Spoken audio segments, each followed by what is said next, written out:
A Justiça Federal determinou no último dia 30 de dezembro que a Polícia Federal abrisse investigação contra o soldado israelense Yuval Wadani por supostos crimes de guerra praticados na faixa de Gaza. O soldado, que passava férias em Salvador, é acusado de participar da demolição de um quarteirão residencial na faixa de Gaza com explosivos fora de situação de combate. Alertado sobre a investigação pela Polícia Federal, o militar deixou o Brasil, acompanhado pela Embaixada de Israel, e foi para a Argentina. A queixa foi apresentada pela Fundação Rin Rajab, que atua denunciando crimes contra a humanidade, crimes de guerra e violações de direitos humanos praticados na Palestina.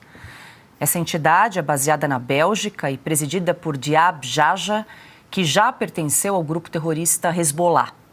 O porta-voz das Forças de Defesa de Israel em língua portuguesa, o Major Rafael Rosenzan, gravou um vídeo no domingo para criticar a postura do governo brasileiro diante do conflito entre Israel e o Hamas. O governo brasileiro continua condenando as forças de defesa de Israel, legitimando as narrativas de grupos terroristas. Ainda não está claro que terroristas atuam dentro de instituições civis, lançam foguetes dentro de áreas humanitárias, escondem seus armamentos dentro de zonas civis, estabelecem seus centros de comando dentro de escolas e hospitais. Enfim, utilizam civis como escudos humanos. Nessas circunstâncias, o que se espera de Israel? Quando vocês verem notas oficiais como esta, dizendo que Israel bombardeia a faixa de Gaza, causando a morte de civis, sem sequer citar e condenar a atuação de terroristas em áreas civis, saibam que, na verdade, mesmo que a princípio pareça que o alvo atacado é uma instituição civil, nossos alvos são somente terroristas ou locais utilizados por terroristas, como nesse ataque que aconteceu há alguns dias em Jabalia, em um local que seria uma escola que foi transformada em centro de comando para terroristas do Hamas. Veja a quantidade de armas encontradas na escola, vistas por um drone depois do ataque. Esses e outros locais utilizados cinicamente por terroristas são os alvos atacados pelo exército israelense.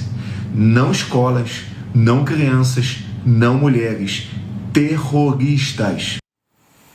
O Cauti, começamos com você, só para contextualizar a gente que está voltando aí para o dia a dia, depois que passou férias, viajou, só para a gente entender, tudo isso ocorreu no final de semana, o soldado israelense veio passar férias no Brasil, na Bahia, próximo ali a Salvador, e aí uma entidade pró-Palestina bate a porta da justiça brasileira e pede para que esse militar israelense seja investigado. E aí ele é avisado, parece que o pai recebeu uma informação, e aí avisou o filho e ele saiu teve que sair escoltado pela embaixada e fugiu para a Argentina. Agora, queria até entender, você que é professor também de Relações Internacionais, qual a autoridade dessa fundação, dessa entidade pró-Palestina para pedir à justiça brasileira a investigação de um soldado israelense? Pois é um caso que assim, se não fosse grotesco, seria, na verdade, é grotesco e é também um alerta para o que o Brasil está se tornando. Primeiro, quem que é esta ONG? É uma ONG que está baseada em Bruxelas, fundada por um simpatizante do Hamas e do Hezbollah, que ele já fundou outra ONG no começo dos anos 2000, que era tão extremista que foi dissolvida de império pela Bélgica. A Bélgica falou, não pode operar aqui, porque vocês são um bando de extremistas. Então, o cara, não contente, criou outra ONG agora para perseguir, de fato, os soldados israelenses fora do país. É óbvio que uma ONG como essa, imagina só, uma ONG de Bruxelas teria a capacidade técnica de ficar monitorando todos os soldados de Israel, mundo afora. É claro que não. Então, é óbvio que ela tem o suporte de quem? Do Irã, tem o suporte do Hezbollah, tem suporte de outras potências que estão monitorando, ela sim, com a capacidade de pessoas que fisicamente vão verificar onde esses soldados estão e passam essa informação para essa ONG, né? E esse cara, essa pessoa que é o chefe desta entidade, já foi envolvido em várias investigações, enfim. E ele pediu, através de uma advogada, também, que se manifestou várias vezes a favor do Hamas, etc., brasileira, aqui de Guarulhos, pediu para a Justiça Federal investigar esse soldado. Agora, primeiro, o princípio na base do qual isso foi feito, que é o chamado princípio da jurisdição universal, é um princípio que prevê que todos os países do mundo signatários do Tratado de Roma, que criou a Corte Penal Internacional, podem e devem perseguir crimes de guerra, crimes contra a humanidade, genocídios, etc. Só que a Corte Penal Internacional tem que atuar antes. Senão, para que temos a Corte? E a Corte nunca atuou contra soldados, muito menos contra esses soldados. Então, quer dizer, a justiça brasileira se antecipou à Corte Penal Internacional. No mínimo, seria um pouco de arrogância jurídica, se não fosse um caso de claro absurdo, né? Lógico, de lógica jurídica. E outra, tem vários, essa ONG já pediu em vários outros países que entidades investigassem ou prendessem soldados israelenses. Nenhum outro país, estamos falando de mais de 14, 15 países que receberam esses pedidos, nenhum outro juiz de nenhum outro país sério procedeu dessa forma, né, quando iniciou um processo assim, porque obviamente não tem uma Corte Penal Internacional que abriu um processo e com isso o tribunal local, né, do país continua essa atividade persecutória. Então, é um absurdo jurídico, é um absurdo também que a Embaixada de Israel teve que escoltar esse soldado até o aeroporto e garantir que ele fosse embora. Ou seja, a segurança de um cidadão estrangeiro no Brasil, cidadão que não cometeu nenhum crime até o momento, não havia provas, que a própria Polícia Federal disse não há provas, não há materialidade, não tem nenhuma base para demonstrar que esse cara cometeu algum crime internacionalmente perseguível.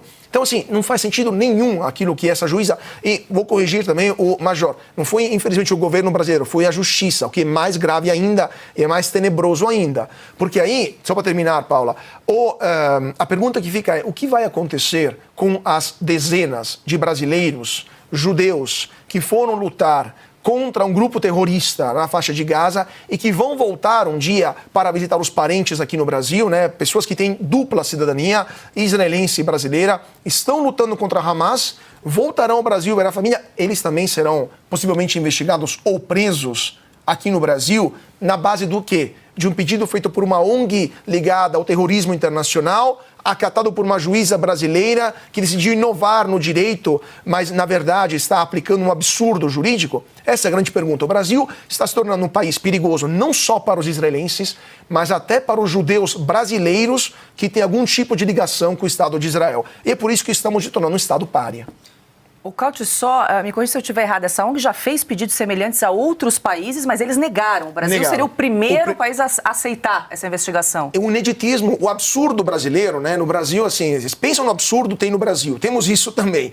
O ineditismo jurídico não é o mérito nesse caso. É absolutamente um demérito, é um atropelamento do direito, dos princípios gerais do direito internacional. Não faz sentido. Nenhum país do mundo fez. A Corte Penal Internacional se recusou a abrir procedimentos contra soldados israelenses e uma juíza do Distrito Federal do Brasil, na base de um pedido de uma advogada de Guarulhos, que acatou um pedido de uma ONG da Bélgica, que prendeu um soldado israelense de férias no Brasil. E qual a imagem que vocês acham que vai passar para a comunidade internacional sobre o que o Brasil se tornou? É pouco que a gente não está sofrendo sanções a nível internacional de países sérios. É pouco.